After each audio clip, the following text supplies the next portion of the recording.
Hello दोस्तों, आपका स्वागत है न्यूज़ सुपर 8 चैनल पे। आज है 26 जून 2024। आइए शुरू करते हैं आज के current affairs in Hindi with memory tricks. जुगाड़ से याद करेंगे सारे करंट अफेयर, बिना टेंशन बिना रटे। दोस्तों, पीडीएफ अवेलेबल है टेलीग्राम पे, उसका लिंक दिया हुआ है डिस्क्रिप्शन पे। आप वहाँ से जाके पीडीएफ को डायरेक्ट डाउनलोड भी कर सकते हैं। दोस्तों, आपको ये ट्रिक वाली वीडियो पसंद आते हो तो आप लाइक जरूर किया करें, क्योंकि आपका एक लाइक मुझे बहुत मोटिवेशन देता है। आप इस वीडियो को व्हाट्सअप के स्टेटस पे या अनदर प्लेटफॉर्म पे शेयर जरूर करें, जिससे कि आपके जैसे और विद्यार्थियों को भी इस वीडियो का फ़ायदा मिल सके। और चैनल को सब्सक्राइब करें, जिससे आने वाले सारे वीडियो का नोटिफिकेशन आपको टाइम पे मिल सके। आइए शुरू करते हैं आज के करंट अफेयर। क्वेश्चन नंबर 1, हाल ही में किसने military institute of technology Pune के कमांडेंट के रूप में पदभार संभाला है? A S Tripathi, B Vinod Ganatra, C Nelson D'Souza, D इनमें से कोई नहीं। आंसर सी है नेल्सन डिसूजा। आप यहाँ पे ये पिक देख सकते हैं, ये है नेल्सन डिसूजा। ठीक है, ये नेल्सन डिसूजा है। अब इनको याद कैसे करेंगे? इस नाम को military institute of technology Pune के कमांडेंट के रूप में कैसे याद रखेंगे? तो क्या याद रखेंगे कि जैसे आपने मूवी देखी होगी लक्ष्य, जिसमें ऋतिक रोशन जो होता है ना, पहले कैसा होता है? नालायक सन, मतलब अपना मुंह आ रहे हैं, घूम रहे हैं, नालायक सन। तो नेल्सन को कन्वर्ट किया हमने नालायक सन। पहले नालायक सन था, तो फिर उसने क्या की? मिलिट्री ज्वाइन करी। मिलिट्री ज्वाइन करके एकदम किस में आ गया? अपने एटीट्यूड, अपने फॉर्म में आ गया, एक सीधे फॉर्म, ऐसे फॉर्म में आ गया जो मतलब देश के काम आ सकता है। तो मिलिट्री में, ठीक है, कैसा था? पहले नालायक सन था और मिलिट्री में जाके एकदम स्ट्रिक्ट आ गया, मतलब एक फॉर्म में आ गया। तो इसको कहेंगे नेल्सन। ठीक है, नेल्सन को इस तरीके से याद रखेंगे। मिलिट्री में जाके क्या होता है? मिलिट्री में जाके नालायक सन भी क्या हो जाता है? फॉर्म में आ जाता है। तो नेल्सन, इस तरीके से लिंक बना के याद रखेंगे। क्वेश्चन नंबर 2, हाल ही में कहाँ राष्ट्रीय योग ओलंपियाड 2024 का उद्घाटन किया गया है? ए मुंबई, बी कानपुर, सी मैसूर, डी इनमें से कोई नहीं। आंसर सी है मैसूर। कर्नाटक के मैसूर में राष्ट्रीय योग ओलंपियाड 2024 का उद्घाटन किया गया है।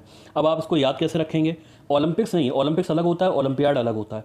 अब मैंने इसको ओलंपिक्स से लिंक करके बनाया। ये पिक बनाई है मैंने साइड में, इसमें ओलंपिक का झंडा लगाया हुआ है, लेकिन ये चीज़ अलग है, वो अलग। ओलंपियाड और ओलंपिक्स अलग अलग चीज़ें हैं, लेकिन याद करने के लिए मैंने ये पिक लगाई हुई है। अब मैं क्या कह रहा हूँ कि वैसे ओलंपिक्स में योग तो अभी है नहीं, और दूसरे गेम्स खिलाए जाते हैं, ओलंपिक्स में खेले जाते हैं, लेकिन योग अभी नहीं। योगा जो है वो अभी ओलंपिक्स का भाग नहीं है। तो अब हमने यहाँ क्या बनाया हुआ है कि यदि योग ओलंपिक में आ जाएगा तो बहुत मशहूर हो जाएगा। यदि योग को ओलंपिक का पार्ट बना दिया जाए तो योग बहुत मशहूर हो जाएगा। मशहूर से याद रखेंगे मैसूर। ठीक है, मैसूर कहाँ पे है? मैसूर है कर्नाटक में। इस तरीके से लिंक करके याद रखेंगे। क्वेश्चन नंबर 3, हाल ही में किसने फिलिस्तीन को आधिकारिक तौर पर मान्यता दी है? ए अर्मेनिया, बी फिनलैंड, सी नीदरलैंड, डी इनमें से कोई नहीं। आंसर ए है अर्मेनिया। हाल फिलहाल में अर्मेनिया ने फिलिस्तीन को आधिकारिक तौर पर मान्यता दी है। 21 जून को अर्मेनिया विदेश मंत्रालय ने आधिकारिक तौर पर फिलिस्तीन राज्य को मान्यता देने की घोषणा करी। इस फैसले का इजरायली सरकार ने विरोध किया है। अर्मेनिया से पहले स्पेन, आयरलैंड, नॉर्वे ने फिलिस्तीन को मान्यता दी थी। फिलिस्तीन को दुनिया के 145 से ज़्यादा देशों ने मान्यता दे रखी है।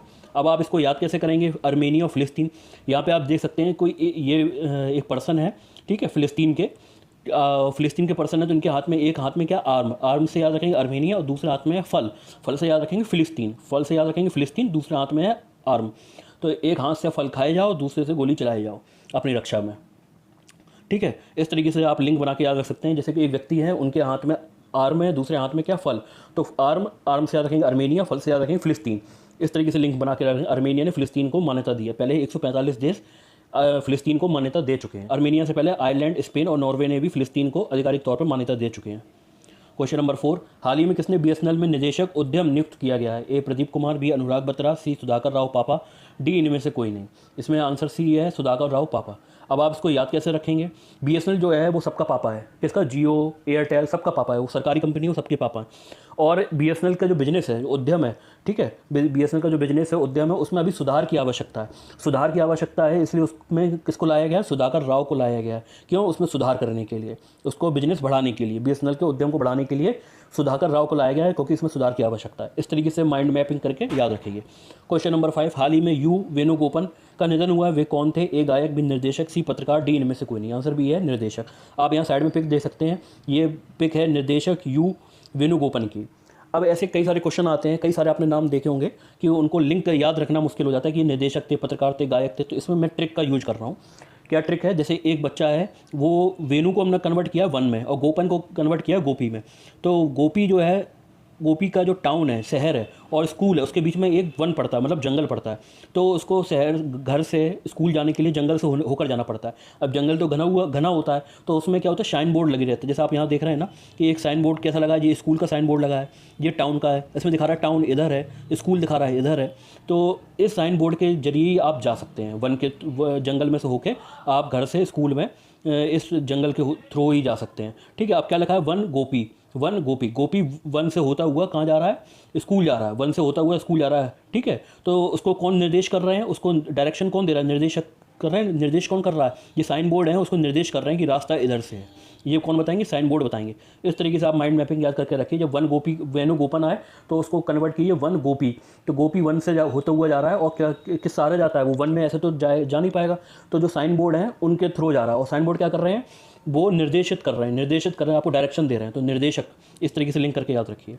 क्वेश्चन नंबर 6, हाल ही में किसे भारतीय दूरसंचार नियामक प्राधिकरण के सचिव के रूप में नियुक्त किया गया है? ए पीयूष मित्तल, बी अतुल कुमार चौधरी, सी चिराग श्रीवास्तव, डी इनमें से कोई नहीं। आंसर बी है अतुल कुमार चौधरी। आप यहाँ ये पिक देख सकते हैं, ये है अतुल कुमार चौधरी। इन्हीं को भारतीय दूरसंचार नियामक प्राधिकरण के सचिव के रूप में नियुक्त किया गया है। अतुल कुमार चौधरी को कैसे याद रखेंगे? ट्राई, ट्राई का फुल फॉर्म क्या होता है? भारतीय दूरसंचार नियामक प्राधिकरण। भारतीय दूरसंचार नियामक प्राधिकरण, जिसको telecom regulatory authority of India भी कहते हैं, ये क्या करता है, ये नियम बनाता है, ये सब निगाह रखता है किस पे, जो टेलीफोन कंपनीज हैं और जो कस्टमर हैं उनके राइट्स हैं, इन सबका ध्यान क्या रखता है, ट्राई रखता है। अब आप अतुल कुमार चौधरी को क्या कैसे याद रखेंगे? अतुल, नीचे आप देख सकते हैं मैंने यहाँ पे क्या लिखा हुआ है, अटूल, अटूल कि दूरसंचार का टूल क्या होता है, दूरसंचार का जो टूल है या फिर कह सकते हो साधन है, वो क्या है, टेलीफोन है। और टूल किस पे रखा है, स्टूल पे रखा है, ठीक है। टूल किस पे रखा है, स्टूल पे रखा है। जैसे ये स्टूल है, इसके ऊपर दूरसंचार वाला टूल रखा है, तो दूरसंचार वाला टूल क्या है, Atul, Atul, Atul, stool, ATLL, Atul stool. इस तरीके से याद रखिए। स्टूल के ऊपर क्या रखा है, दूरसंचार करने वाला, दूरसंचार का एक टूल रखा हुआ है। टूल का मतलब हो गया कि टेलीफोन टूल है, ये बात करने का एक टूल है, ठीक है। तो दूरसंचार नियामक प्राधिकरण, दूरसंचार से आपको याद आना चाहिए, एक स्टूल है जिसके ऊपर टेलीफोन रखा है, टूल किसके, स्टूल के ऊपर, स्टूल से याद रखेंगे अतुल, ठीक है, अतुल कुमार चौधरी। इस तरीके से लिंक, माइंड आंख बंद करके एक माइंड मैप बनाया करिए, इमेज को इमेजिन करके सोचा करिए, तो आपको चीज़ें अच्छे से याद हो जाएंगी एक बार में। क्वेश्चन नंबर 7, हाल ही में अय्यान पुत्रू चिंता कयाला किस राज्य के विधानसभा के अध्यक्ष बने हैं? ए उड़ीसा, बी तेलंगाना, सी आंध्र प्रदेश, डी इनमें से कोई नहीं। आंसर सी है आंध्र प्रदेश। आप यहाँ ये पिक देख सकते हैं, ये पिक है मिस्टर पुत्रू चिंता कयाला की। अब आप इस नाम को याद कैसे रखेंगे कि ये किस विधानसभा के अध्यक्ष बने हैं, कौन से राज्य की विधानसभा है जिसके ये अध्यक्ष बने हैं? तो ऐसे आप लंबे समय तक याद नहीं रख सकते, लेकिन ट्रिक के जरिए याद रख सकते हैं। अब इसमें मैंने यहाँ क्या बनाया, पुत्रुडू को यहाँ पे लिखा है, पुत्रुडू को पत्र, इसको आप कन्वर्ट कर, पुत्रु को याद कन्वर्ट करिए पत्र, जो पत्राचार करते हैं ना, पत्र, ये समाचार पत्र। और चिंता कयाल को चिंता। अब हमें क्या हो रही है, कोई एक अंधा व्यक्ति है या फिर आंख बंद करके बैठा है और वो क्या कर रहा है, पत्र पढ़ रहा है। तो जब वो पत्र पढ़ रहा है, अंधा व्यक्ति पत्र पढ़ रहा है, अंधा से याद रखेंगे आंध्र, आंध्र से याद रखेंगे अंधा, अंधा व्यक्ति क्या कर रहा है, पत्र पढ़ रहा है, तो हमें बड़ी चिंता हो रही है, ठीक है। अब यहाँ पे आया पत्र और चिंता। पत्र पढ़ रहा है कौन, चिंता क्यों हो रही है, क्योंकि पत्र पढ़ रहा है, कौन पढ़ रहा है, अंधा व्यक्ति पढ़ रहा है। अंधा से याद रखेंगे आंध्रा, आंध्र प्रदेश। इस तरीके से याद रखिए, आपको लंबे समय तक याद रहेगा। क्वेश्चन नंबर 8, हाल ही में किस आईआईटी के छात्र कलश गुप्ता ने विश्व की सबसे बड़ी कोडिंग प्रतियोगिता जीती है? A IIT Mumbai, B IIT Delhi, C IIT Kanpur, D इनमें से कोई नहीं। आंसर बी है आईआईटी दिल्ली। आप यहाँ साइड में पिक देख सकते हैं, ये हैं कलश गुप्ता, जो आईआईटी दिल्ली से हैं और उन्होंने विश्व की सबसे बड़ी कोडिंग प्रतियोगिता को जीता है। अब आप इसको याद कैसे रखेंगे, इनके नाम को, कलश गुप्ता को? अब जैसे ये व्यक्ति है, कोडिंग कर रहा है और बहुत लंबी प्रतियोगिता है कोडिंग की, बड़ी प्रतियोगिता, तो बड़ी प्रतियोगिता तो लंबी लंबी कोडिंग्स करनी पड़ेंगी। कोडिंग करेंगे, आजकल गर्मी का मौसम है, तो क्या होगा, प्यास लगेगी, प्यास लगेगी, तो उसके लिए हमने क्या कर रखा है, यहाँ पे आप देख सकते हैं कि यहाँ पे मैंने कलश रखा हुआ है, कलश रखा हुआ है और गिलास रखा हुआ है। यदि आप लंबी कोडिंग करते हुए गर्मी में प्यास लगे तो कलश में पानी रखा है, उसको आप इसमें डाल के पी सकते हैं। तो कलश, कलश से याद रखेंगे कलश गुप्ता। इस तरीके से याद करिए।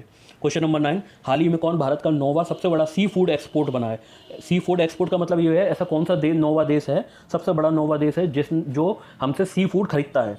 ठीक है, फ्रांस, यूएई, ब्राज़ील, डी इनमें से कोई नहीं। आंसर बी है यूएई, ठीक है, यूनाइटेड अरब अमीरात। ये देश है जो हम लोग से, इंडिया से सबसे ज़्यादा 9वां सबसे बड़ा देश है जो सी फूड एक्सपोर्ट करता है, मतलब अपने यहाँ सी फूड मंगाता है इंडिया से, ठीक है। कितना मंगाता है? 1.78 million metric ton sea food खरीदता है। क्वेश्चन नंबर 10, हाल ही में भारत और किस देश ने समुद्री बचाव समन्वय केंद्र शुरू किया है? ए मालदीव, बी श्रीलंका, सी बांग्लादेश, डी इनमें से कोई नहीं। आंसर बी है श्रीलंका। भारत और श्रीलंका ने समुद्री बचाव समन्वय, समन्वय से मतलब हुआ आपस में एक दूसरे का गठजोड़ करके म्यूचुअली केंद्र शुरू किया है। क्वेश्चन नंबर 11, हाल ही में किस बैंक ने यूपीआई सक्षम रुपए वेब क्रेडिट कार्ड लॉन्च किया है? A Axis bank, B Federal bank, C HDFC bank, D इनमें से कोई नहीं। आंसर बी है फेडरल बैंक। क्वेश्चन नंबर 12, हाल ही में किसने एफटीआई टीटीपी का उद्घाटन किया है? A Narendra Modi, B S Jaishankar, C Amit Shah, D इनमें से कोई नहीं। आंसर सी है अमित शाह। FTI TTP क्या होता है मैं बताऊंगा आपको। Fast track immigration trusted traveller programme. ये एक प्रोग्राम है fast track immigration trusted traveller programme, जो व्यक्ति विदेश से इंडिया आ रहे हैं, ठीक है, और एयरपोर्ट पे ये इसका उद्घाटन किया गया है। जैसे आप मुंबई और दिल्ली एयरपोर्ट पे इसका सेंटर बनाए जाएंगे। उसमें क्या होगा, विदेश से यदि कोई व्यक्ति आ रहा है, विदेश से यदि कोई व्यक्ति आ रहा है तो क्या करना है कि उसका उसमें बड़ा टाइम, कस्टम वालों को बड़ा टाइम लगता था, उसकी बिल्कुल बारीकी से जांच की जाती थी। तो इस प्रोग्राम के तहत किया जाएगा कि कुछ व्यक्ति ऐसे जिन पर संदेह नहीं किया जा सकता, जिनका नॉर्मली आना जाना है और जो सामान्य व्यक्ति हैं, है ना, तो और उनकी एक प्रोसेस से पहले गुजर चुके हैं, तो उन पर ज़्यादा समय बर्बाद न करते हुए उनका क्या कहते हैं इमिग्रेशन काम है जो, या फिर उनकी लिखा पढ़ी है, उनकी जांच पड़ताल है, वो तुरंत करके उन्हें निकाल दिया जाएगा। तो इस जो चेकिंग का काम होता है, इमिग्रेशन का सारा काम होता है, उसको फास्ट करने के लिए ये प्रोग्राम शुरू किया गया, जिसका नाम है fast track immigration trusted traveller programme, और इसका उद्घाटन अमित शाह जी ने किया है मुंबई एयरपोर्ट पर। क्वेश्चन नंबर 13, हाल ही में भारत किस देश के नागरिकों के लिए ई मेडिकल वीज़ा शुरू करेगा? A Nepal, B Sri Lanka, B C Bangladesh, D इनमें से कोई नहीं। आंसर सी है बांग्लादेश। ई मेडिकल वीज़ा का मतलब ये हो गया, बांग्लादेश का कोई व्यक्ति यदि हिंदुस्तान में या इंडिया या भारत में आप कह सकते हैं कि अपना इलाज कराना चाहता है, तो वो ई मेडिकल वीज़ा लेके इंडिया आ सकता है और यहाँ पर अपना इलाज करा सकता है। तो ये सेवा इंडिया ने बांग्लादेश के लिए शुरू करी है। दोस्तों, आपको आज का वीडियो पसंद आया हो, आपको ट्रिक्स पसंद आई हो, तो इस वीडियो को जरूर लाइक करें। आपका एक लाइक मुझे बहुत मोटिवेशन देता है। आप इस वीडियो को अपने व्हाट्सएप स्टेटस पे जरूर शेयर किया करें, क्योंकि इससे आपके दोस्तों को भी फ़ायदा मिलेगा। और चैनल को सब्सक्राइब जरूर करें, जिससे आने वाले सारे वीडियो की नोटिफिकेशन आपको टाइम पे मिल सके। थैंक यू दोस्तों।